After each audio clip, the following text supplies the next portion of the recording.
सभी प्यारे बच्चों को गुड इवनिंग। आइए बाबू, आज हम लोग अपना 18वां नंबर सेट यानी आज 18वां सेशन जो है हम लोग स्टार्ट कर रहे हैं।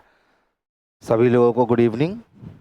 आ जाइए जल्दी से देखिए पहला क्वेश्चन। देखिए अगर पहला क्वेश्चन देखेंगे ना तो कोडिंग डिकोडिंग से रिलेटेड है। कहाँ से? तो कोडिंग डिकोडिंग से रिलेटेड है और कहता है दिल्ली इज कैपिटल है, राम लिव्स इन दिल्ली और राम इज टीचर है। अब कहता है सर कैपिटल का कोड क्या होगा? तो हमने आपको कहा था कि जब भी ऐसा क्वेश्चन आए कुछ लिखो वखो नहीं, कैपिटल ढूंढो कहाँ है। पहले में है, हाँ है। दूसरे में कैपिटल है, नहीं है। तीसरे में कैपिटल है, नहीं है।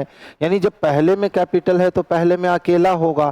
तो देख लो तो 753 अकेला तो नहीं है, 852 अकेला है, 5159 अकेला नहीं है। यानी 753 और 159 मिल रखा है तो बच गया कौन? 852 बच गया। तो इसके लिए आंसर हो जाएगा ऑप्शन नंबर डी। सही है, option number D. Next question की ओर मूव कर रहे हैं। नेक्स्ट क्वेश्चन देखिएगा। देखिए कितना अच्छा क्वेश्चन है। कहता है सर जंक्शन को हमने 4 प्रकार से कोड किया है, कोडिंग 1, कोडिंग 2, कोडिंग 2, कोडिंग 4। अब कहता है कि जिस प्रकार से जंक्शन को हमने कोड किया है इनमें से किसी कोड भाषा में हमने कस्टमर को ये लिख रखा है। तो आपको बतलाना है कि जंक्शन को हम ऐसे लिखेंगे तो कौन सा कोड अप्लाई होगा। समझ गए?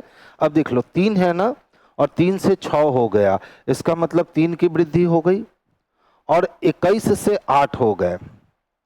तो 21 से 8 हो गए, नहीं।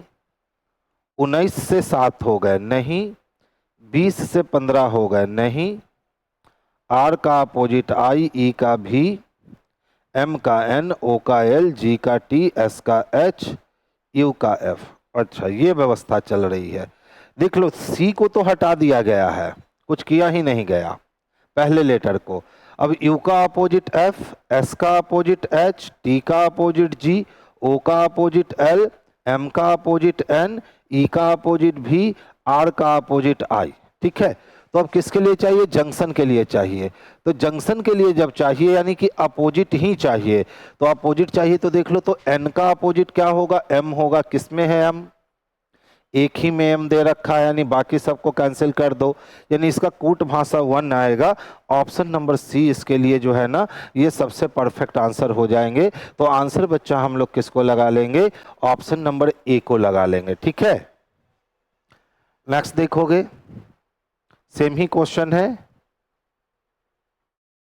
देखिए कॉलेज में कौन मिलेगा? तो सर कॉलेज में विद्यार्थी मिलेगा, सही है। तो उसी प्रकार अस्पताल में कौन मिलेगा? तो अस्पताल में मरीज मिलेगा।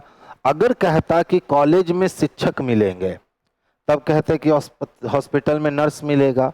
अगर कहता कि कॉलेज में शिक्षा मिलेगा तो कहते हॉस्पिटल में उपचार मिलेगा। अगर कहते कि कॉलेज में प्रोफेसर मिलेंगे, ठीक है, तो फिर कहते हैं कि अस्पताल में डॉक्टर मिलेंगे। लेकिन वो कह रखा है कि कॉलेज में स्टूडेंट मिलेंगे, तो कॉलेज में जिस प्रकार स्टूडेंट मिलेंगे अस्पताल में उस प्रकार मरीज मिलेंगे। सिंपल सा कॉन्सेप्ट है, कोई भी इसमें मेहनत करने वाली बात तो है नहीं। नेक्स्ट क्वेश्चन की ओर चले ना, चले। अच्छा देखिए ये क्वेश्चन अच्छा है। कहता है निम्नलिखित प्रत्येक प्रश्न में प्रदत्त 3 शब्द आपस में किसी प्रकार से संबंधित है।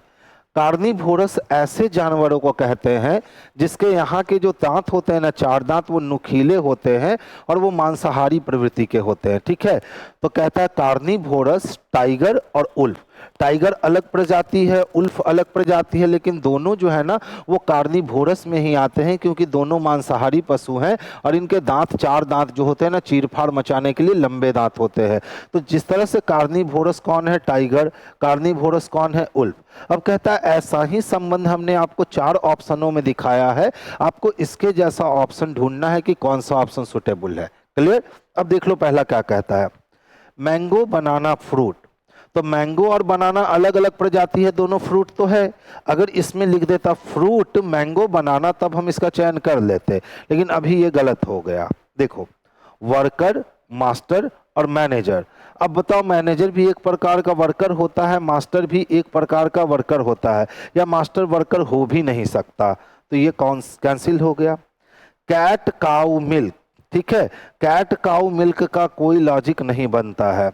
स्टूडेंट बॉयज गर्ल्स, जिस तरह से कार्निवोरस में टाइगर अलग है और उल्फ अलग है, उसी तरह स्टूडेंट भी हम किसको कहते हैं, तो बॉय अलग और गर्ल्स अलग।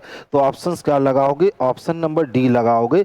यानी जिन लोगों ने बी नंबर लगाया ना, उनका आंसर गलत है, ठीक है। चलिए नेक्स्ट वन देखिएगा। अच्छा ध्यान से देखो तो, COUNSEL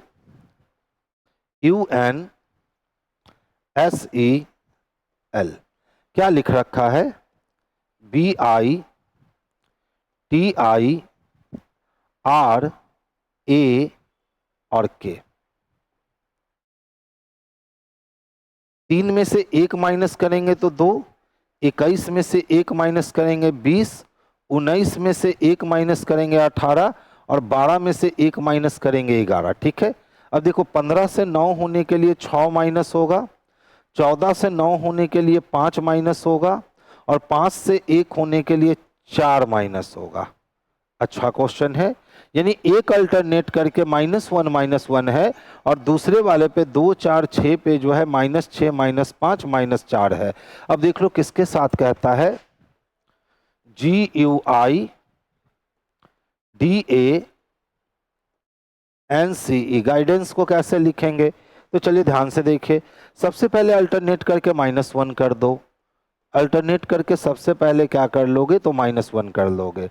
अब इतना करने के बाद क्या करोगे, तो -6 -5 -4 -3। तो देखो 7 में से 1 गया 6 हो गया, यानी H नहीं चाहिए, बाकी सब जगह है।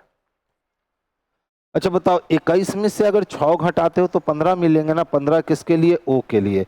देख लो यहाँ P दे रखा है, तो ये वाली बात तो कैंसिल हो गई और ये वाली बात सक्सेस कर गई। यानी ऑप्शन नंबर बी जो होगा ना, यही इसके लिए सबसे परफेक्ट और सबसे सुटेबल आंसर होगा।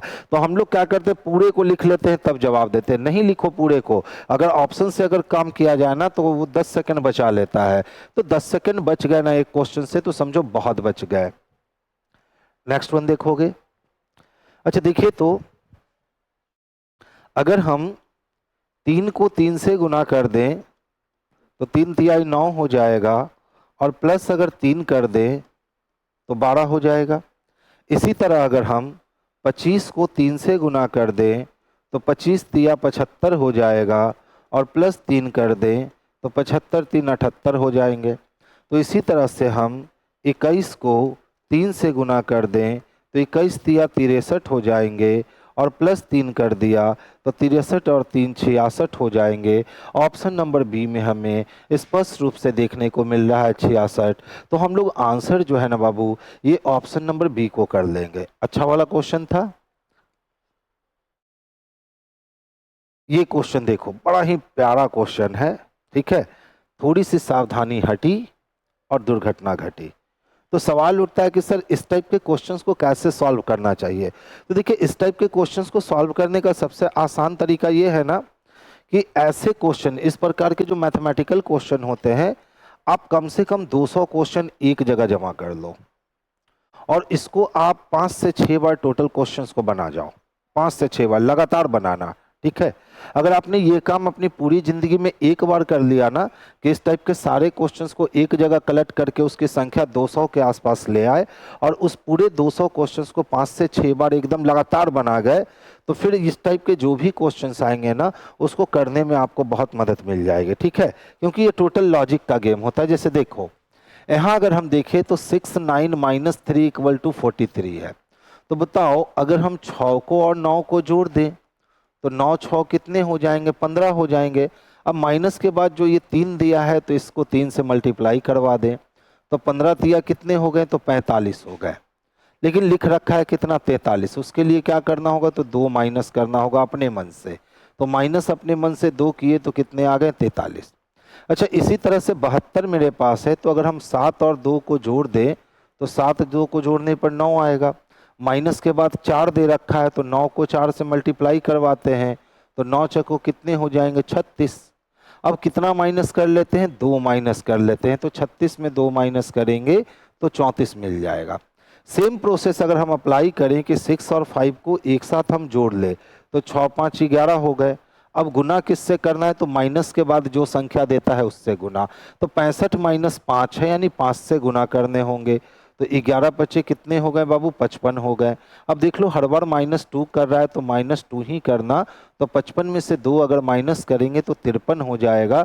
अब 53 ढूंढ लो किस वाले ऑप्शन में है, तो 53 ऑप्शन नंबर डी में दे रखा है। तो स्पष्ट रूप से हमारा आंसर जो है ये ऑप्शन नंबर डी परफेक्ट और सबसे बेस्ट आंसर होगा। तो आंसर हम लोग किसको कर लेंगे, तो ऑप्शन नंबर डी को कर लेंगे। और बहुत आसानी से इस क्वेश्चन को हम लोगों ने सॉल्व कर लिया। तो तरीका वही है, ढेर सारे क्वेश्चंस को संग्रह करो और बार बार इसको बना लो, उसके बाद लॉजिक बहुत जल्दी मिल जाया करेंगे। नेक्स्ट क्वेश्चंस को देखिएगा। देखिए वेन डायग्राम दिए गए हैं, एक ट्रायंगल दिया गया है, एक सर्किल दिया गया है और एक रेक्टेंगल दिया गया है। कहता है वृत्त द्वारा ग्रामवासियों को दर्शाया जाता है। यानी अगर हम वृत्त की बात करें ना तो ये ग्रामवासियों को दर्शाएगा। किसको दर्शाएगा बच्चा, तो ग्रामवासियों को। अब कहता है त्रिभुज द्वारा शिक्षित लोगों को, और त्रिभुज के द्वारा कैसे लोगों को, तो शिक्षित लोगों को दर्शाया जाता है। ठीक है, फिर देखो क्या कहता है, आयत द्वारा रोजगार में लगे, और आयत किसको दिखला रहा है, तो रोजगार में लगे हुए लोगों को दिखला रहा है। कैसे, तो रोजगार में लगे हुए लोगों को। अब कहता है किस अंक द्वारा यह कथन प्रदर्शित किया गया है कि कुछ शिक्षक ग्रामीण रोजगार में लगे हुए हैं।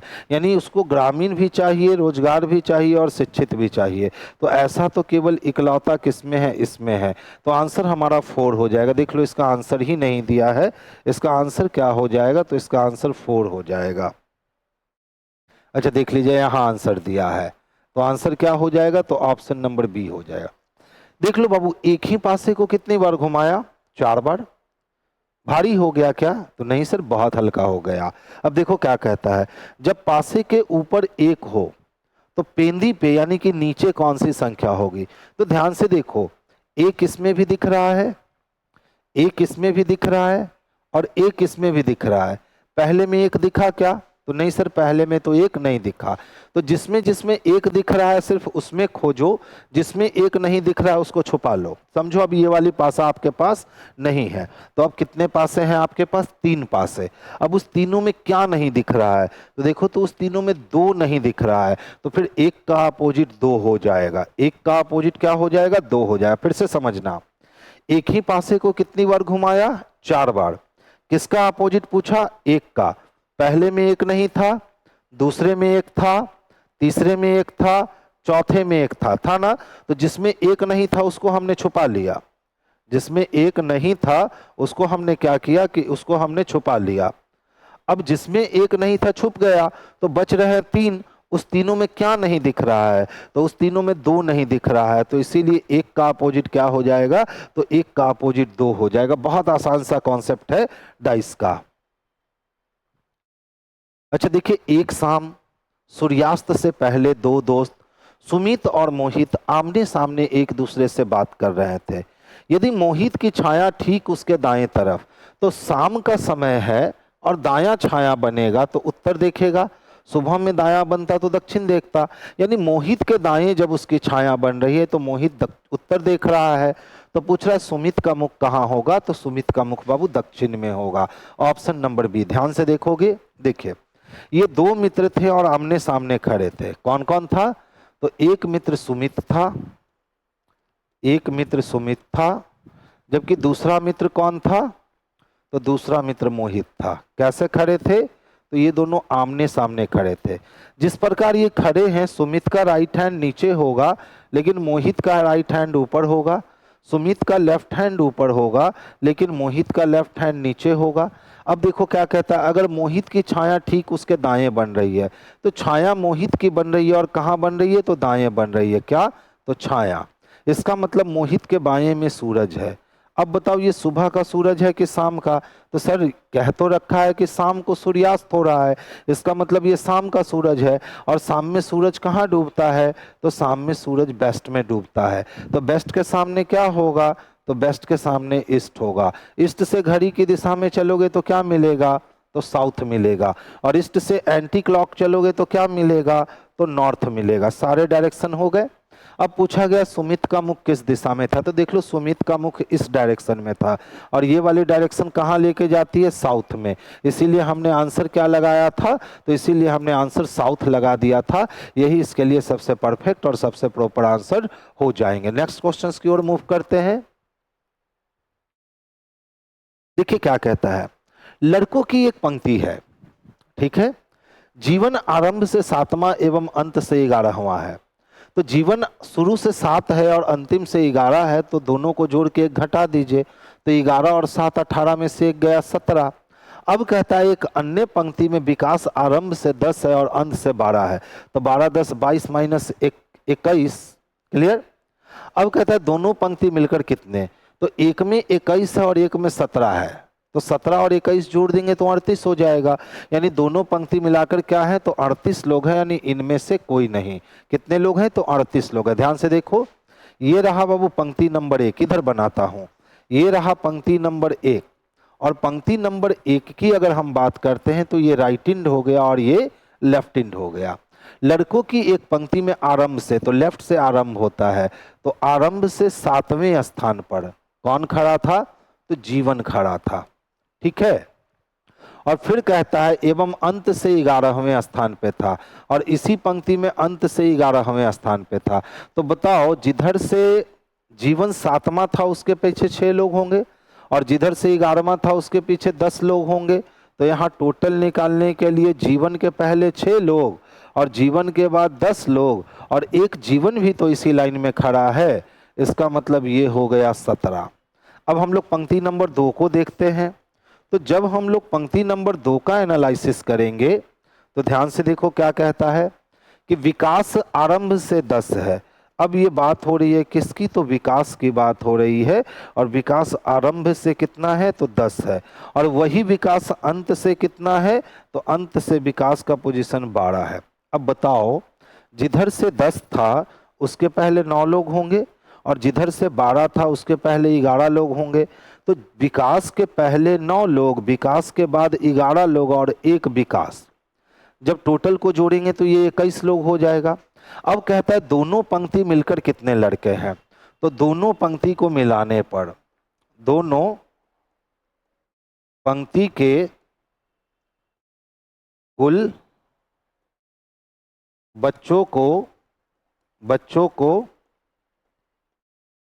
मिलाने पर संख्या बराबर हो जाएगी, पहले में कितना है देखो तो 17 है ना, और दूसरे में कितना है, 21 है ना। जब 17 और 21 को जोड़ोगे तो कितने हो जाएंगे, 38 होंगे क्या, 38 किसी भी ऑप्शन में नहीं था, तो आंसर हमारा क्या हो जाएगा, तो आंसर हमारा इनमें से कोई नहीं हो जाएगा। तो ऑप्शन नंबर डी जो है ना इसके लिए सबसे बेस्ट आंसर है। कितना इजी से बना सकते थे, तो लिखकर बनाने में समय लग जाते हैं, लेकिन सोचकर बनाओगे ना तो बिल्कुल समय नहीं लगते हैं। नेक्स्ट क्वेश्चंस को देखोगे।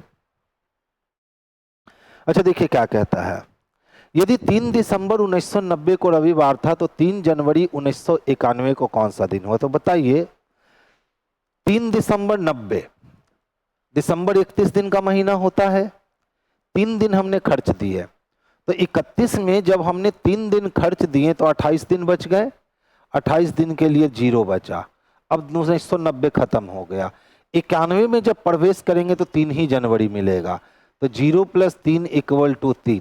आगे जाना है इसीलिए संडे में हम लोग 3 दिन को ऐड करेंगे, तो मंडे ट्यूसडे वेडनेसडे, आंसर हमारा हो जाएगा बुधवार, जैसा कि ऑप्शन नंबर बी में स्पष्ट रूप से दे रखा है। तो आंसर इसका ऑप्शन नंबर बी लगाइएगा। एकदम छोटू सा क्वेश्चन था। देखिए एक घड़ी 4 बजे का समय दर्शा रही है, घंटे की सुई 90 डिग्री घूमने के बाद, तो जब घंटे की सुई 30 डिग्री घूमती है ना तो 1 अंक दूर चली जाती है। तो यहाँ घंटे की सुई 90 डिग्री घूमी है तो 30 × 90 यानी 3 अंक दूर चली जाएगी। तो 4 से जब 3 अंक दूर जाएगी घंटे के सुई तो 4 × 3 = 7 हो जाएंगे, यानी तब घड़ी में कितने बजेंगे, तो घड़ी में 7 बजेंगे। घड़ी में कितने, 7 बजेंगे। देख लो एक घड़ी है 12 6 3 9 10 11 1 2 4 5 7 और 8। अच्छा बताओ घड़ी में कितने बज रहे हैं, तो 4 बज रहे हैं। घड़ी में 4 बज रहे हैं। घंटे की सुई को 90 डिग्री घूमना है, तो जब घंटे का सुई 30 डिग्री घूमेगा तो 5 बज जाएगा। फिर घंटे का सुई 30-30-60 डिग्री घूमेगा तो 6 बज जाएगा। लेकिन घंटे का सुई अगर फिर 30 डिग्री घूम जाए तो घड़ी में कितने बज जाएंगे? तो घड़ी में 7 बज जाएंगे। वही 7 हमने लिखा है, क्योंकि 30 डिग्री बराबर 1 अंक की दूरी, तो 90 डिग्री बराबर 3 अंक की दूरी, तो 4 अंक से 3 अंक दूर जाएंगे तो 4 3 7 अंक हो जाएगा, यानी घंटे की सुई 7 पे पहुंच जाएगी। और जब घंटे की सुई 7 पे पहुंच गई तो 7 बजा है। सिंपल लॉजिक है। देखो, एक लड़की की तरफ इशारा करते हुए अंकुर कहता है, कौन कह रहा है? अंकुर। वह यानी लड़की, मेरे यानी अंकुर के।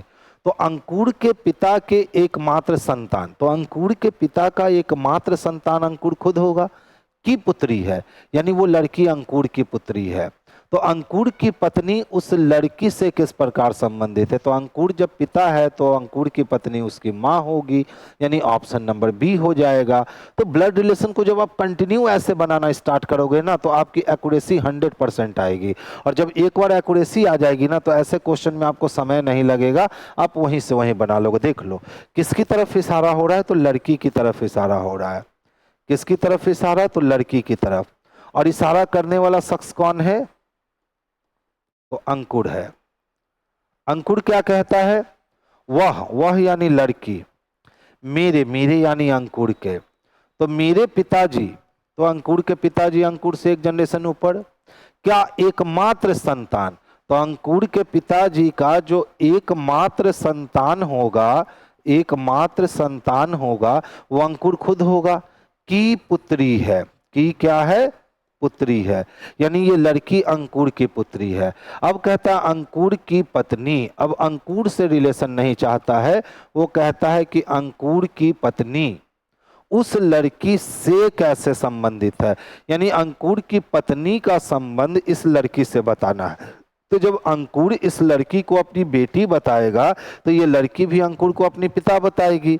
और पिता की जो पत्नी होगी, तो पिता की पत्नी को वो क्या कहेगी? तो पिता की पत्नी को वो माता कह के संबोधित करेगी। तो माता किस वाले ऑप्शन में दे रखा था?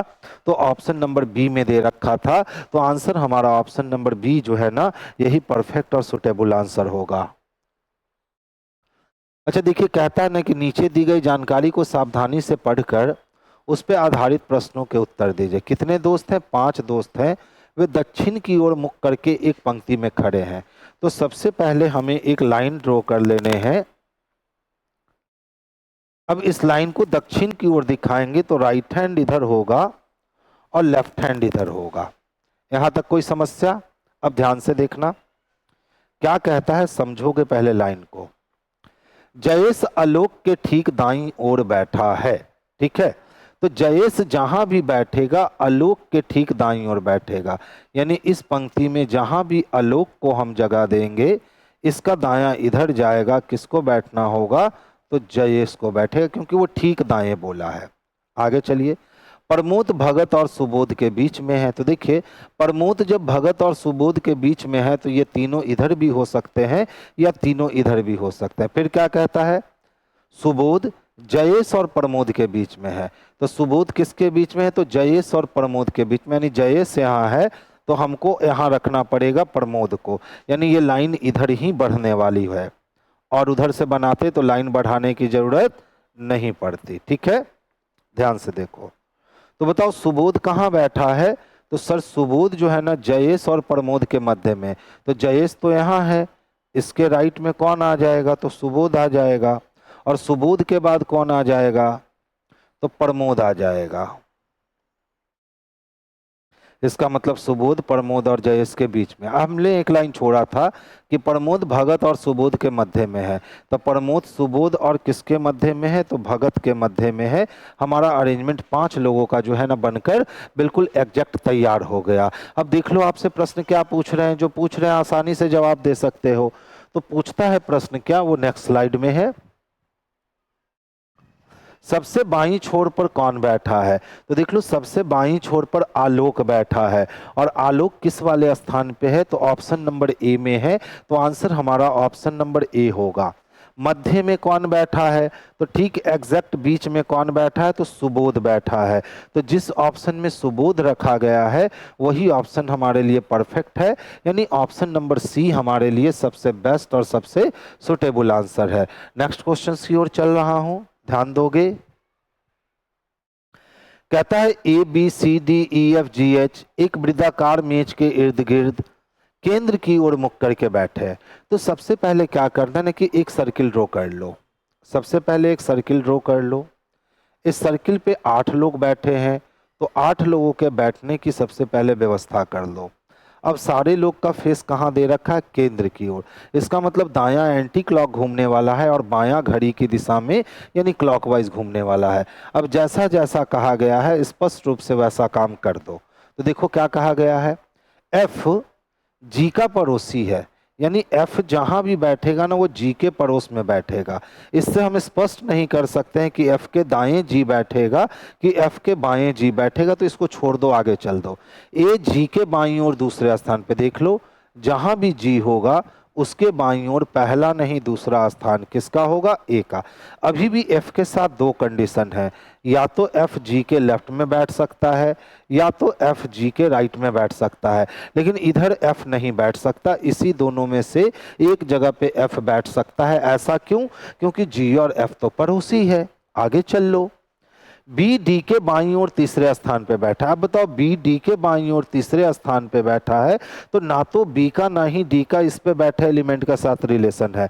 तो एकदम अलग बनाएंगे कि सर बी जो है ना, जहां भी डी बैठेगा उसके बाईं ओर पहला दूसरा और तीसरा कौन बैठेगा, तो बी बैठेगा, छोड़ दीजिए। अब कहता है ए और बी के बीच में केवल 2 व्यक्ति बैठे हैं। अच्छा बताओ, ए यहाँ है तो 1 और 2 छोड़ के बी यहाँ रख सकते हैं, या ए यहाँ है तो 1 और 2 छोड़ के बी यहाँ रख सकते हैं। अगर हमने 1 और 2 छोड़ के बी यहाँ रखा तो बी के दाएं में 2 घर छोड़ के तीसरा डी चाहिए, तो बी के दाएं में 1 और 2 घर छोड़ के तीसरा डी नहीं हो सकता। देख लो, अगर मैंने जैसा कि उसने कहा कि ए और बी के बीच में 2 लोग बैठे हैं, तो ए यहाँ है तो 1 और 2 छोड़ के अगर बी को यहाँ रख दिया तो बी भी तो केंद्र को देखेगा। तो बी के दाएं 2 घर छोड़ के डी चाहिए। अब बी के दाएं तो 2 घर छोड़ के ए है, यानी डी को रख नहीं सकते। इसका मतलब बी को यहाँ रखना हमारे लिए पॉसिबल नहीं है। तो अब कितना पोजीशन बचता है, 1 पोजीशन। 1 और 2 घर छोड़ के बी को यहाँ रख दो, और बी के दाएं पहला नहीं दूसरा नहीं तीसरा किसको रख दो, डी को। तो एफ का जब 2 पोजीशन था तो ये पोजीशन एफ का कंफर्म हो गया।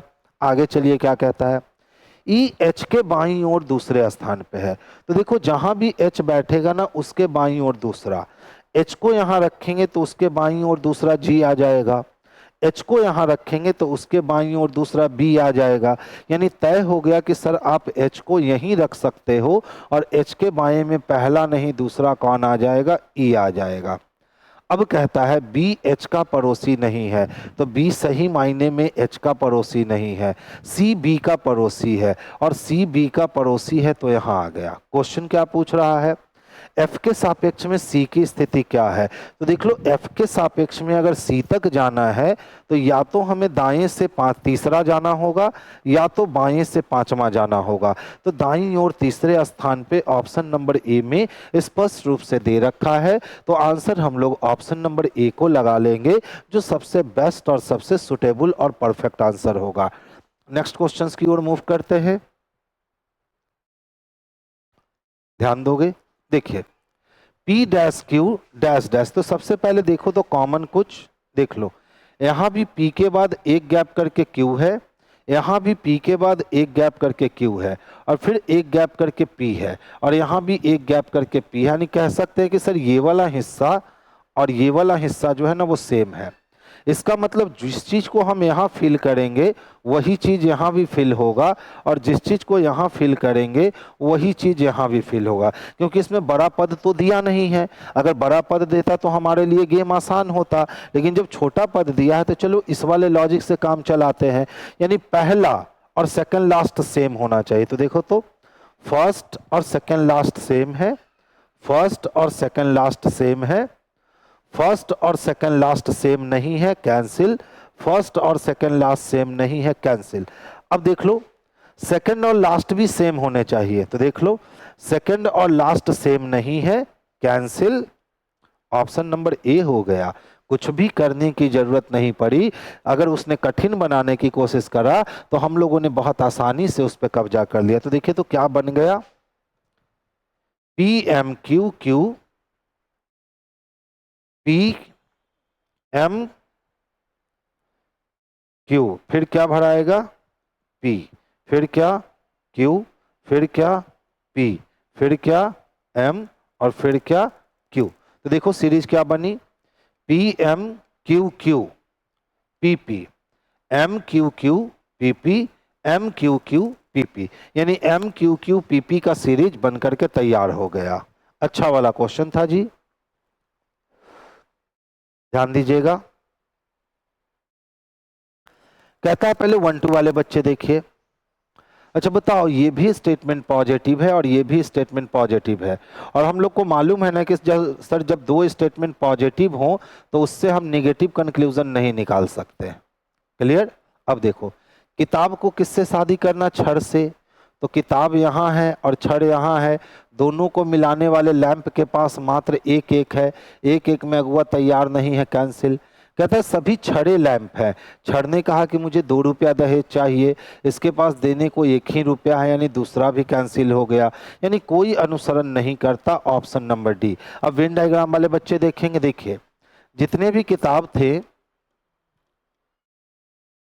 किताब थे इसमें से कुछ किताब क्या है, तो कुछ किताब लैंप है, और फिर कहता है कुछ लैंप छड़ है, कुछ लैंप जो है ना वो छड़े हैं। पहला कहता है सभी छड़े लैंप है, तो हमें कुछ छड़ लैंप दिख रहा है, यानी गलत है। फिर कहता है कुछ किताब छड़ है, तो देखो किताब यहाँ खत्म हो गया और छड़ यहाँ खत्म हो गया, गलत है। कहता है कोई छड़ ना तो किताब है ना तो लैंप है, तो देखिए छड़ तो लैंप है, जबकि कह रहा है कि कोई भी छड़ किताब नहीं है और कोई भी छड़ लैंप नहीं है, तो छड़ तो लैंप दिख रहा है, यानी ये भी गलत हो गया। तो आंसर क्या हो गया बाबू, तो कोई अनुसरण नहीं करता। ऑप्शन नंबर डी इसके लिए बेस्ट आंसर है। ध्यान से देखोगे। अच्छा ध्यान से देखिए, पहले कलर वाला हिस्सा कहाँ था, तो नॉर्थ वेस्ट में था। फिर कलर वाला हिस्सा कहाँ गया, तो नॉर्थ ईस्ट में गया। फिर कलर वाला हिस्सा कहाँ आया, तो साउथ ईस्ट में आया। यानी अगली बार जो हम सर्किल बनाने वाले हैं इसमें जो कलर वाला हिस्सा है वो साउथ वेस्ट में होने वाला है। सबसे पहली घटना तो यही घटित हो गई। तो ये खत्म और ये खत्म। अब देख लो पहले कितने डॉट थे, तो 2 डॉट थे। फिर कितने हो गए, तो 1 हो गए। फिर कितने हो गए, तो 2 हो गए। यानी इस बार हमें 1 डॉट ही चाहिए। तो ए नंबर में चूंकि 2 डॉट दे रखा इसीलिए वो कैंसिल हो गया, और ऑप्शन नंबर डी जो है ना यही हमारे लिए सबसे परफेक्ट और सबसे बेस्ट आंसर हो गया। तो आंसर क्या लगा लेंगे इसका, तो ऑप्शन नंबर डी लगा लेंगे। अच्छा क्वेश्चन था, लॉजिक ठीक ठाक था। अच्छा देखो ये तो आसान काम है। अगर हम लोग इस फिगर को मिरर के इस साइड रखने की कोशिश करेंगे तो ये जो छोटा वाला डंडा है इधर और बड़ा वाला डंडा इधर आएगा। अब ये जो बॉक्स है ये डंडा के बिल्कुल नीचे होगा, और ये जो 2 लाइन इस कॉर्नर पे आया है ये 2 लाइन इस कॉर्नर पे आएगा। अब देख लो तो ये वाली फिगर कैंसिल हो गई, ये वाली में दोनों लाइन बराबर है तो कैंसिल हो गई। इसमें लंबा वाला लाइन पहले और छोटा वाला लाइन बाद में है तो कैंसिल हो गया। अब इकलौता बचा कौन, तो सी बच गया। तो आंसर सी ही इसके लिए सबसे परफेक्ट और सबसे सुटेबल आंसर होगा। ये क्वेश्चन अच्छा है, ध्यान से समझिएगा। कहता है सर इसमें हमें वर्ग का भी पता करना है और वर्ग के साथ साथ हमें त्रिभुज का भी पता करना है। तो वर्ग की संख्या देख लो ध्यान से। सबसे पहले 1 वर्ग यहां मिल गए, 1 ये वर्ग मिला तो 2 वर्ग, 2 के बाद ये 3, 3 के बाद ये 4, इस पूरे को अगर मिला दोगे तो ये आपके 5 वर्ग हो गए। 5 के बाद देखोगे, 5 के बाद अगर देखोगे तो देखो ये 6ठा वर्ग, ये 7वां वर्ग, ये 8वां वर्ग, ये 9वां वर्ग, और ये पूरा हो गया 10वां वर्ग। यानी इसमें वर्ग की संख्या कितनी है, तो वर्ग की संख्या 10 है। ये ऑप्शन कैंसिल, ये ऑप्शन कैंसिल, ये ऑप्शन कैंसिल, यहीं पे 10 वर्ग दिया गया है, ऑप्शन नंबर डी को लगा लो। इससे ज़्यादा मेहनत करने की इस पे कोई ज़रूरत नहीं है, ठीक है। अब बोलोगे सर पहले आपने ट्रायंगल को क्यों नहीं काउंट किया, तो ट्रायंगल को भी काउंट करते तो कोई फर्क नहीं पड़ता, उससे 44 होता, तो देख लो कैसे आराम से काउंट कर सकते थे। इस वाले हिस्से में देखो तो 4 भाग में कटाना तो 8 मिलेगा, तो 8 8 16 8 23 24 8 चको 32 ट्रायंगल तो मिल गए यहीं पे, 32 ट्रायंगल यहीं मिल गए। 32 के बाद देखोगे इधर से ये रहा 33 नंबर ट्रायंगल, और इधर से ये रहा 34 नंबर ट्रायंगल, इधर से ये रहा 35 नंबर ट्रायंगल, इधर से ये रहा 36 नंबर ट्रायंगल, इधर से ये रहा 37 नंबर ट्रायंगल, इधर से ये रहा 38 नंबर ट्रायंगल, इधर से ये रहा 39 नंबर ट्रायंगल, इधर से ये रहा 40 नंबर ट्रायंगल। अब देख लो तो ध्यान से, 40 के बाद ये बड़ा वाला हो गया 41 नंबर ट्रायंगल, ये बड़ा वाला हो गया 42 नंबर ट्रायंगल, इधर से बड़ा वाला हो गया 43 नंबर ट्रायंगल, और इधर से बड़ा वाला हो गया 44 number triangle. Option number D. तो वर्ग गिनना ज्यादा आसान था, इसीलिए पहले वर्ग को गिना। अच्छा देखिए तो ध्यान से समझिएगा, क्वेश्चन क्या है, 18 7 121 कर दिया, तो अगर हम 18 में से 7 को माइनस कर ले 11 आएगा, 11 का स्क्वायर चढ़ा दे तो 121 आएगा। इसी तरह देखिए 42 और 25 है, तो अगर हम 42 में से 25 को माइनस कर ले, ठीक है, तो 12 में से 5 गए 7 बच गए, और 3 में से 2 गया 1, 17 बच गए। अच्छा अगर 17 का स्क्वायर कर दे तो 289 होगा क्या, दे रखा है क्या, बिल्कुल दे रखा है। तो अब क्या करोगे, इसीलिए आप 54 को पकड़ोगे और उसमें से माइनस कितना करोगे बाबू, 36 माइनस करोगे, तो 14 में से 6 गए, तो 14 में से 6 गए तो 8 बच गए, और 4 में से 3 गया 1, 18 का स्क्वायर करना है, तो 18 का स्क्वायर बच्चा 324 होता है ना, 324 ढूंढ लो कहीं है क्या, तो हाँ सर ऑप्शन नंबर डी में दे रखा है, तो आंसर हम लोग किसको कर लेंगे, तो ऑप्शन नंबर डी को कर लेंगे। तो इसके लिए परफेक्ट आंसर हमारा क्या हो जाएगा, ऑप्शन नंबर डी हो जाएगा। नेक्स्ट क्वेश्चंस की ओर मूव कर रहा हूं। अच्छा देखिए ये वाले क्वेश्चन जो होते हैं ना ज़्यादा टफ क्वेश्चन नहीं होते हैं, बहुत आसानी से बन जाते हैं। कहता है निम्नलिखित शब्दकोश को शब्दकोश में दिए गए क्रम अनुसार एडजस्ट कीजिए। तो सबसे पहले जो कॉमन है ना उसको आप हटा लो, तो कॉमन क्या है, AC AC AC AC और AC। अब बताओ डिक्शनरी में AC के बाद सबसे पहले कौन आएगा, तो A आएगा, 2 जगह पे A है। अब A के बाद कौन आएगा, तो पहले D आएगा तब R आएगा, इसका मतलब पहले 4 चाहिए और फिर 1 चाहिए, इसमें नहीं है 4 1, इसमें नहीं है 4 1, इसमें नहीं है 4 1, इकलौता ए नंबर में ही 4 और 1 का कॉम्बिनेशन है।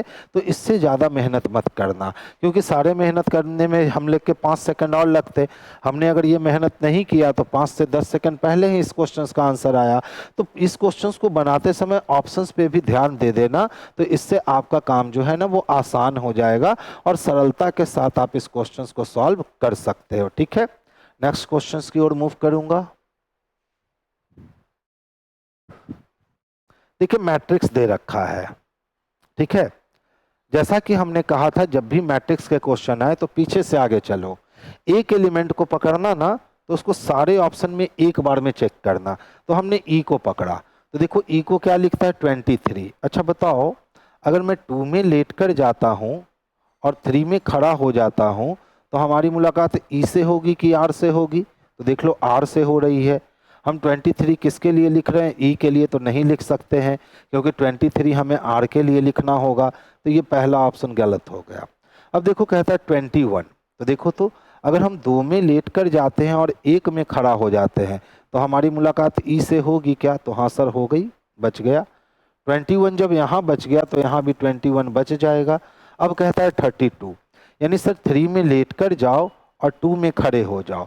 अगर हम 3 में लेट कर जाते हैं और 2 में खड़े हो जाते हैं तो हमारी मुलाकात तो L से होगी, तो L किसके 32 के लिए क्या होगा, L होगा। हम ढूंढ किसको रहे थे, E को, यानी ये वाली ऑप्शन भी कैंसिल हो गई।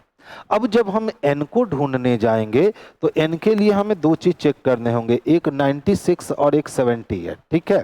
तो देख लो अगर मैं 9 में लेट कर जाता हूं और 6 में खड़ा हो जाता हूं तो हमारी मुलाकात किससे होती है, तो N से। बच गया। 78 में देखो, अगर मैं 7 में लेट कर जाता हूँ और 8 में खड़ा हो जाता हूँ तो हमारी मुलाकात किससे होती है? ए से।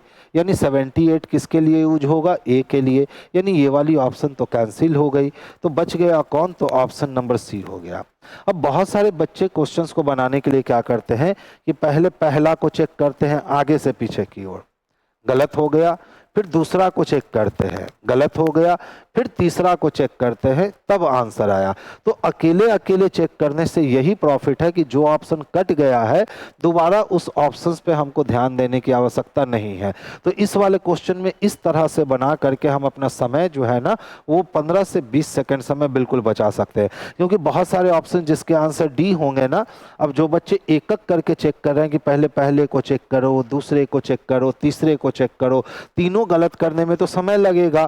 तो इसीलिए हमेशा पीछे से आगे की ओर इसको चेक करना मैट्रिक्स को, और एक एलिमेंट उठाना तो सारे ऑप्शन में चेक कर लेना। जो ऑप्शन कट जाएंगे उसको बिल्कुल काट के आगे बढ़ जाना। तो ये मैट्रिक्स बनाने का सबसे सरल और सबसे आसान तरीका समझा जाता है। नेक्स्ट क्वेश्चन की ओर मूव करेंगे। अच्छा देखो बाबू, जैसे जैसे पेपर को फोल्ड किया है वैसे वैसे पेपर को खोलेंगे। तो बताओ इस पेपर को जब हम खोलेंगे तो ये वाली सर्किल यहाँ बनेगी और ये वाली एरो इधर देखने लगेगी, ठीक है। अब फिर जब इस पेपर को पूरा खोलेंगे तो ये 4 सर्किल यहाँ बन जाएगा, यहाँ से ये एरो इधर देखने लगेगा और यहाँ से ये एरो जो है वो इधर देखने लगेगा, ठीक है। ये वाली व्यवस्था ऐसी दिखेगी।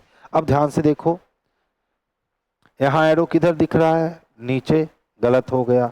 यहाँ एरो किधर दिख रहा है? नीचे, गलत हो गया। यहाँ सही है क्या? नहीं, क्योंकि ये वाली एरो कहाँ दिख रही है? ऊपर की ओर, गलत हो गया। तो अब बचा कौन? D number. देख लो डी में एरो ऐसा ही दिख रहा है। तो आंसर हम लोग किसको कर लेंगे? तो ऑप्शन नंबर डी को करेंगे, यही इसके लिए बेस्ट और सुटेबल आंसर है। नेक्स्ट क्वेश्चन की ओर मूव करेंगे। पहले 1 2 वाले बच्चे देखो, देखो बाघ को किससे शादी करनी है? ऊंट से। और कहता है कुछ बाघ ऊंट है तो दहेज तो मांगेगा नहीं। बाघ यहाँ है, ऊंट यहाँ है। बाघ गया शेर के पास, शेर के पास 2 रुपया था, यहाँ शेर के पास 1 रुपया था। शेर तैयार है। शेर हाथी से मिलवाया तो 2 रुपया था, हाथी के पास 1 रुपया था। हाथी भी तैयार है, यानी ऊंट से शादी हो जाएगी। दूसरा कहता है कुछ ऊंट शेर है। तो देखो ऊंट को शेर से शादी करने में हाथी तो मदद कर देगा, यानी सही हो गया। तो 1 और 2 दोनों अनुसरण करते हैं और ऐसी व्यवस्था हमें किस में दिख रही है? तो ऐसी व्यवस्था हमें डी में दिख रही है। तो आंसर हम लोग ऑप्शन नंबर डी को कर लेंगे। अब जो बच्चे वेन डायग्राम से बनाते हैं वो बच्चे देखेंगे, कुछ ऊंट हाथी है। जितना भी ऊंट दिया गया है ना, इसमें से कुछ ऊंट क्या था? तो कुछ ऊंट हाथी था। फिर कहता है सभी हाथी शेर हैं। जितने भी हाथी थे वो सभी के सभी हाथी शेर थे। फिर कहता है सभी शेर बाघ है, और जितने भी शेर थे ये सभी के सभी शेर क्या थे? बाघ थे। हमारा अरेंजमेंट तैयार। अब कहता है कुछ बाघ ऊंट है।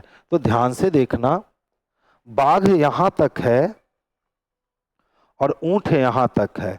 तो बाघ का कुछ हिस्सा ऊंट है, यानी बिल्कुल सही है। दूसरा कहता है कुछ ऊंट शेर है। तो देखो तो ऊंट का कुछ हिस्सा और शेर यहाँ तक है, ठीक है। तो ऊंट का कुछ हिस्सा शेर के कुछ हिस्से से मिल चुका है, यानी दूसरा भी सही हो गया। तो 1 भी अनुसरण करता है और 2 भी अनुसरण करता है। तो आंसर हम लोग क्या करेंगे? तो ऑप्शन नंबर डी को कर लेंगे। नेक्स्ट क्वेश्चन की ओर मूव करेंगे। देखिए ध्यान से देखिएगा, क्या दे रखा है? STUMBLE। मैं बार बार बोलता हूं ना, वहीं से वहीं इसको जोड़ो तो आसान हो जाएगा। तो देख लो तो ये 20 और ये 20, 20 20 40 हो गए क्या? ठीक है। हमने कहा भैया आप 1 रुपया इसको दे दो, ठीक है। या फिर ऐसे जोड़ लो, मत दो 1 रुपया इसको, आप ऐसे जोड़ लो। अभी तक कितने हो चुके हैं? 20 20 40। देखो 13 यहाँ है और 12 यहाँ है तो 25 हो गया। अब 25 5 30, तो 20 20 40 और 40 और 30 कितने हो गए? तो 70 हो गए। 1 रुपया इसको दे दो तो 70 और 20 90 और 1 91 हो गए। तो ये वैल्यू 91 आया। अब कितना एक्स्ट्रा जोड़ना पड़ रहा है? तो 4 एक्स्ट्रा जोड़ना पड़ रहा है। तब हम लोग कहाँ पहुँच रहे हैं? 95 पे। अच्छा क्या देखिए तो नष्टी के साथ वैसा कर सकते हैं, NASTY। चलो नष्टी को जोड़ते हैं। तो देखिए 19 एक 20, तो 20 20 40, 40 20 60, 40 20 60, और 60 और 5 कितने हो गए, तो 65 हो गए। 65 में अगर हम 4 जोड़ते हैं तो 65 4 69 हो जाएगा, और उसमें 10 जोड़े तो 79 हो जाएगा, यानी ये वैल्यू आ जाएगा 79। लिखा कितना है 55, यानी कहीं ना कहीं गड़बड़ हो गया। तो अब हम लोग जब सीधा वैल्यू नहीं ले सकते हैं तो अब हम लोग इसका उल्टा वैल्यू काउंट करेंगे। ठीक है, तो चलिए उल्टा वैल्यू काउंट करने के लिए तो हमें लिखना ही होगा, तो हम लोग काउंट करते हैं। एस का अपोजिट एच का वैल्यू 8, टी का अपोजिट जी का वैल्यू 7, यू का अपोजिट एफ का वैल्यू 6, एम का अपोजिट एन का वैल्यू 14, बी का अपोजिट वाई का वैल्यू 25, एल का अपोजिट ओ का वैल्यू 15, और ई का अपोजिट भी का वैल्यू 22। अब जोड़ लो सब कितने हो रहे हैं, 8 7 15, 15 6 21, 4 25, 5 30, और 30 और 5 35, 2 37 के लिए 7 हो गया, हाथ में बच गए 3, 3 2 5, 5 1 6, 5 1 6, 6 2 8, 8 1 9, ये 97 हो गया। कितना लिख रखा है 95, इसका मतलब है कि इसमें 2 की कमी कर दी गई है, तो 97 में 2 की कमी कर दे तो 95 हो सकता है। अच्छा नस्टी के लिए देखो तो NASTY दे रखा है, तो N का अपोजिट M, M के लिए 13, A का Z, Z के लिए 26, S का H, H के लिए 8, T का G, G के लिए 7, Y का B, B के लिए 2। ठीक है, तो देख लो 13 और 2 15 हो गए, 8 7 15 15 30 हो गए, 30 20 50 हो गया, और 50 6 56 हो गए, यानी यहाँ टोटल है 56। लिखा कितना है 55, यानी कितना माइनस, तो 1 माइनस आ गया 55। अब सवाल उठता है सर यहाँ पे 2 माइनस किया और यहाँ पे 1 माइनस किया, उसके पीछे का रीजन क्या। तो देखो यहाँ 2 वॉवेल थे तो 2 वॉवेल माइनस किया, यहाँ एक ही वॉवेल है तो एक ही वॉवेल माइनस किया। अब कहता है सर क्लाउडली को लिए कैसे क्लाउडी को कैसे लिखोगे, तो देखिए तो सी का अपोजिट एक्स, एक्स का वैल्यू 24, एल का अपोजिट ओ, ओ का वैल्यू 15, ओ का अपोजिट एल, एल का वैल्यू 12, यू का अपोजिट एफ, एफ का वैल्यू 6, डी का अपोजिट डब्ल्यू, डब्ल्यू का वैल्यू 23, वाई का अपोजिट बी, बी का वैल्यू 2। ठीक है, तो ध्यान से देखना, ये 24 और 6 जोड़ेंगे 30 होगा क्या, हो गया। अब देखो 23 और 2 25 हो गए क्या, तो 25 25 50 और 5 55, 55 5 60, 10 70, 70 10 80, 80 2 82, ये टोटल वैल्यू कितना आया 82 आया। अब इसमें वॉवेल की संख्या देखो कितनी है, तो एक ओ है एक यू है, 2 वॉवेल है, यानी इसमें से 2 वॉवेल माइनस कर लो तो आंसर आ जाने चाहिए हमारे पास 80। अब देख लो तो 80 आंसर किस में दे रखा है, तो ऑप्शन नंबर ए में दे रखा है, तो इसके लिए परफेक्ट आंसर जो हमारा जाना है ये ऑप्शन नंबर ए जाना है। तो आंसर किसको कर लेंगे, तो ऑप्शन नंबर ए को कर लेंगे। नेक्स्ट क्वेश्चन की ओर मूव कर रहा हूं। अच्छा देखिए ध्यान से समझिएगा, समझिए कि ये चोंच है, ठीक है, जो कलर है। तो सबसे पहले नॉर्थ में देख रहा था, फिर वेस्ट में देखा, फिर साउथ में देखा, तो अब तो ईस्ट में देखेगा, यानी ये जो ओवल वाला फिगर है ये ओवल ही रह जाएगा। यहाँ जो चोंच निकला है वो ठीक है, लेकिन ये चोंच इधर से कलर होगा। ठीक है, सबसे पहले यही ढूंढो, ये कैंसिल, ये कैंसिल, ये कैंसिल, बच गया डी। तो आंसर क्या हो गए इसके, तो इसके आंसर डी हो गए, आंसर डी हो गए। पहले नॉर्थ में, फिर वेस्ट में, फिर साउथ में, और फिर ईस्ट में। तो ईस्ट में चोंच चाहिए, ये खत्म ये खत्म। ठीक है, अब जब हम देख रहे हैं तो नीचे नीचे नीचे, ऊपर ही जाना चाहिए था बाबू। देखिए इसका कोई फिगर सही नहीं है,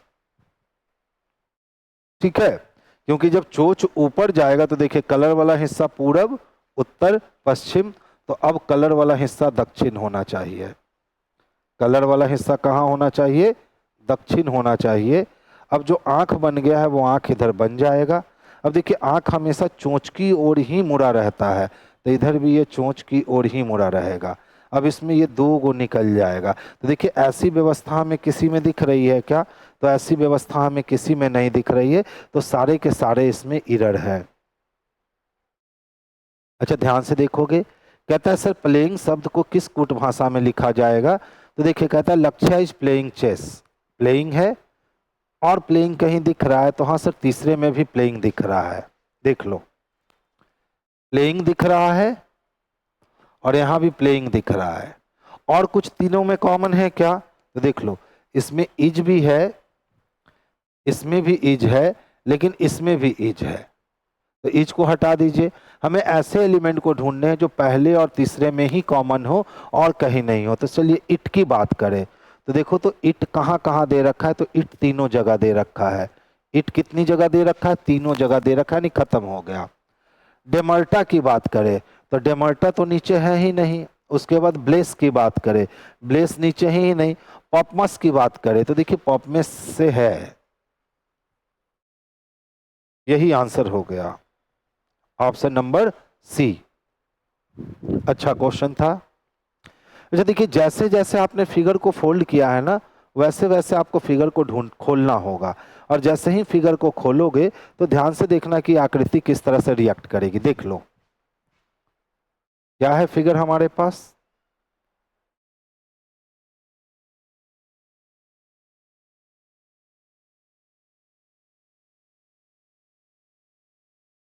यही फिगर है। सबसे पहले हमको इस रूप में लेकर आना है इस फिगर को, ठीक है। तो जब इस रूप में हम फिगर को लेकर आएंगे, इस रूप में फिगर को लेकर आएंगे,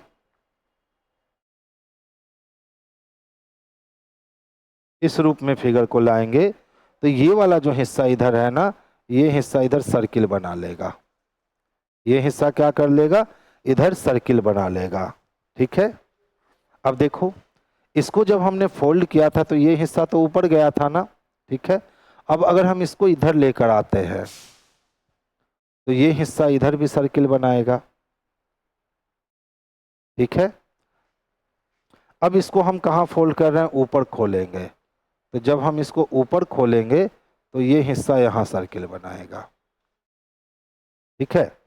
अब ध्यान से देखना, क्योंकि हमने इस वाले हिस्से को यहाँ फोल्ड किया था, तो जब इस वाले हिस्से को हमने यहाँ फोल्ड किया था और हमने कटिंग इधर भी लगाई और कटिंग इधर भी लगाई, तो ये हिस्सा जब ऊपर गया तो ये वाला हिस्सा इस पे रखा गया होगा और ये वाला हिस्सा इस पे। देख लो, तो हमारा ये नीचे भी कटिंग होना चाहिए, ये नीचे भी कटिंग हमारा होना चाहिए, होना चाहिए, ठीक है। अब देख लो, तो ऐसी व्यवस्था किस में दिख रही है? तो ऐसी व्यवस्था हमें बी में दिख रही है। तो हमारा आंसर क्या हो जाएगा? तो ऑप्शन नंबर बी हो जाएगा। तो हम लोग आंसर ऑप्शन नंबर बी को कर लेंगे। देखिए ध्यान से, ClOWn है, ClOWn है, और क्या लिखता है इसको? तो GPOKS लिखता है। अच्छा, 3 से 7 होने के लिए 4 बढ़ने होंगे और 12 से 16 होने के लिए 4 बढ़ने होंगे। ओ सेम रह गया बीच वाला। 23 से 11 होना है, ठीक है। 23 से 11 होना है और 14 से, अच्छा देख लो तो क्रॉस कर लो, तो 14 में से 3 माइनस हुआ 11, और 23 में से 3 माइनस हुआ, 23 में से 4 माइनस हुआ तो 19, ठीक है। सेम काम किसके साथ किया है? थिक के साथ किया है क्या? देख लो क्या लिखा है, GLJGP लिखा है, ठीक है। देखिए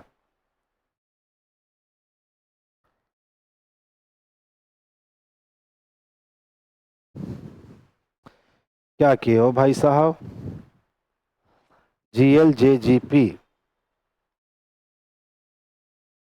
कॉमन टर्म से तो चल नहीं रखा है, सी के लिए जी, सी के लिए जी, ठीक है।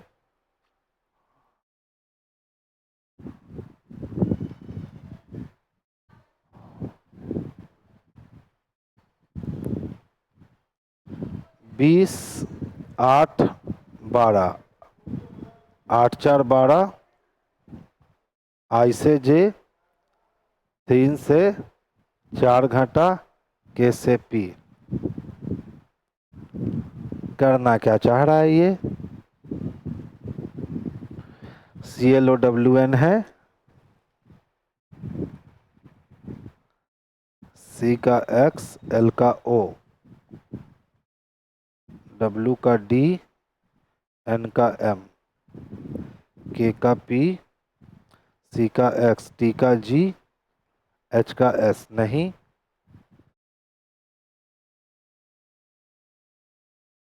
ऊपर तो मिल गया है भाई साहब, नीचे क्या पंगा है। स्मार्ट के लिए कैसे लिखेंगे ना, ए के लिए तीसरा ए दे रखा है, कहीं नहीं दे रखा है तो ओ दे रखा है, ठीक है। जी पी ओ के एस, जी पी ओ के एस 3 है, 12 है, 15 है, 23 है और 14 है, ठीक है। इसी तरह से 7 है, 16 है, 15 है, 11 है और 19 है।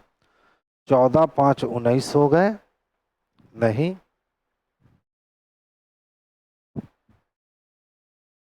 सी का एक्स, एल का ओ 5, एल का ओ 4, ओ का एल +3, डब्ल्यू का डी +3, एन का एम +2, ठीक है।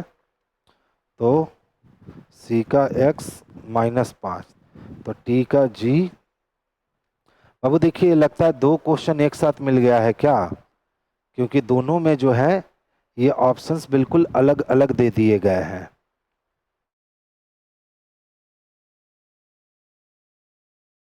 और कोई लॉजिक तो मिल नहीं रहा है, दोनों में कॉमन क्या है, सी है, एक जगह सी के लिए जी लिखा है, दूसरे जगह टी के लिए भी जी लिखा है। अगर वॉवेल कॉन्सोनेंट से चलते हैं, चलिए तो इसको वॉवेल कॉन्सोनेंट से बनाने की कोशिश करते हैं और तब देखते हैं क्या होता है। CLOWN लिखा गया है और इसको GPOKS लिखा गया है, ठीक है। अगर हम वॉवेल कॉन्सोनेंट की बात करें तो सी से बड़ा, एन से बड़ा, ओ से, सी से बड़ा, एल से बड़ा, एन से बड़ा, ओ से बड़ा डब्ल्यू, सी से बड़ा, एल से बड़ा, एन से बड़ा, ओ से बड़ा डब्ल्यू। 3 + 4 7, 12 + 4 16, 14 + 1 15, 15 में से 4 गया 11 और 23 में से 4 गए 19। बढ़िया। अच्छा देखिए तो अगर हम THICK लिखते हैं तो सबसे पहले इसको प्लेस के अकॉर्डिंग अरेंज करो। तो सी से बड़ा एच से बड़ा आई से बड़ा के और के से बड़ा टी, ठीक है। तो पहले कितना है, +4 +4 +1 -4 -4। अगर करेंगे तो 3 और 4 7 हो गए, 8 4 12 हो गया, 9 और 1 10 हो गया, 11 में से 4 गया तो 7 हो गया और 20 में से 4 गया 16 हो गया। देख लो कितना स्मार्ट क्वेश्चन है, मजा देने वाला क्वेश्चन है, ठीक है। यानी सबसे पहले अल्फाबेट के क्रम में अरेंज करने के बाद ये काम किया गया, प्लस प्लस +1 -4 -4। अच्छा क्वेश्चन था। देखो तो अगर इसको अरेंज करेंगे तो सबसे पहले बाबू कौन, ए से बड़ा इसमें कौन है तो एम से बड़ा कौन है आर से बड़ा कौन है एस और सबसे बड़ा कौन है टी। तो पहले +4 +4 +1 -4 -4। चलो देखो तो 1 में 4 जोड़ दिए 5 हो गया, 13 में 4 जोड़ दिए तो 13 4 17 हो गए, 18 में 1 जोड़ा 19 हो गए, 19 में 4 घटाया तो 19 में 4 घटाया 15 हो गए, 20 में 4 घटाया 16 हो गए। यानी EQSOP चाहिए, EQSOP ऑप्शन नंबर डी में दिख रहे हैं, तो आंसर इसके ऑप्शन नंबर डी हो जाएंगे। यानी देख लो कितना बेहतरीन क्वेश्चन है। शुरुआत का लॉजिक मिल गया था, दूसरे वाले का लॉजिक नहीं मिल रहा था, तो मुझे लगा कुछ गड़बड़ी है भैया। लेकिन जब फिर सोचा चलो एक बार प्लेस के अकॉर्डिंग अरेंज करके देखते हैं, किया तो आराम से हो गए ऑप्शन नंबर डी। तो इसके लिए आंसर क्या हो जाएगा आपका, ऑप्शन नंबर डी। नेक्स्ट देखो, गुंजन, समीर, जैक, मधुर और श्वेता एक विद्यालय के शिक्षक शिक्षिकाएं हैं। समीर अंग्रेजी, कंप्यूटर और विज्ञान। इसको टेबुलर फॉर्म में रखते हैं, ठीक है। तो देख लो कौन कौन है। तो G for Gunjan, S for Sameer, J for Jack, M for Madhu और SW फॉर श्वेता। अब देख लो क्या कहता है, समीर किसका किसका, तो इंग्लिश, कंप्यूटर और साइंस। तो समीर जो है एक इंग्लिश आया, एक कंप्यूटर आया और एक साइंस पढ़ाता है। फिर कहता है मधुर यानी एम, अंग्रेजी, गणित और साइंस। तो मधुर इंग्लिश, साइंस और मैथ पढ़ाता है। आगे चलिए। संगीत और गणित विषय गुंजन और जैक द्वारा पढ़ाए जाते हैं। तो कौन कौन? तो संगीत और गणित विषय गुंजन और जैक के द्वारा। तो मैथ तो गुंजन के द्वारा भी पढ़ाया जाएगा और मैथ जो है वो जैक के द्वारा भी पढ़ाया जाएगा, लेकिन इसके साथ साथ इन दोनों के द्वारा क्या पढ़ाया जाएगा? तो संगीत भी पढ़ाया जाएगा, संगीत भी पढ़ाया जाएगा। आगे चलिए। श्वेता गणित, विज्ञान और संगीत नहीं पढ़ाती। तो श्वेता जो है वो गणित, विज्ञान और संगीत नहीं पढ़ाती। गुंजन और श्वेता कंप्यूटर और अंग्रेजी भी पढ़ाती है। तो गुंजन और श्वेता जो है वो कंप्यूटर और अंग्रेजी भी पढ़ाते हैं। तो गुंजन कंप्यूटर और अंग्रेजी भी पढ़ाती है और श्वेता जो है वो भी अंग्रेजी और क्या पढ़ाती है? तो कंप्यूटर पढ़ाती है। चलिए हो गया। आगे चलिए। श्वेता विद्यालय में सामाजिक अध्ययन की एकमात्र शिक्षिका है, यानी श्वेता इकलौती टीचर है किसकी? तो एसएसटी की। शिक्षक शिक्षिका द्वारा कुल कितने विषय पढ़ाए जाते हैं? इतना ही विषय है ना, देख लो। एक हो गया इंग्लिश, 2 अंग्रेजी, 3 कंप्यूटर, 4 साइंस, 5 मैथ, 6 संगीत और 7 एसएसटी, यानी टोटल इन लोगों के द्वारा 7 विषय पढ़ाए जाएंगे। 7 किस में दे रखा है? तो ऑप्शन नंबर सी में दे रखा है। तो आंसर हमारा ऑप्शन नंबर सी जो है यही बेस्ट और परफेक्ट आंसर होगा। अच्छा देखिए, तो सीसी है, अगर हम यहाँ सीसी डालें तो सीसीएच मिलेगा, सीसीएच के बाद डी मिला तो सीसीएच डी, सीसीएच डी, यानी हमेशा डबल सी के पहले डी चाहिए। तो D double C H, D double C H, D double C H, बाहर क्या निकला? D H C, D C, D C. ढूंढ लो, D H C, D C, D C, option number C. तो आज की सभा हमारी यहीं बर्खास्त होती है, ठीक है। नेक्स्ट क्लास हमारी जो होगी मंडे को जब मुलाकात होगी, तो कोशिश हमारी यही रहेगी कि हम लोग कैलेंडर टॉपिक के 60 से 70 प्रश्नों को 2 से 3 दिन में देखेंगे, ठीक है। 80 प्रश्न भी देखे जा सकते हैं। तो 2 से 3 दिन, मैंने मंडे और ट्यूसडे को हमारी कोशिश यही रहेगी कि मैं आपको कैलेंडर के बेहतरीन पूरे 0 से लेकर के 100 लेवल तक का जितना भी कैलेंडर के प्रश्न है, उन सारे प्रश्नों में से 70 से 80 प्रश्न सोमवार और मंगलवार के बीच में मैं आपको करवा दूंगा, ठीक है। तो चलिए सोमवार और मंगलवार को शाम में 7 बजे आप आइए और कैलेंडर सीख कर जाइए। तो चलिए बाबू, आज की सभा यहीं बर्खास्त की जाती है।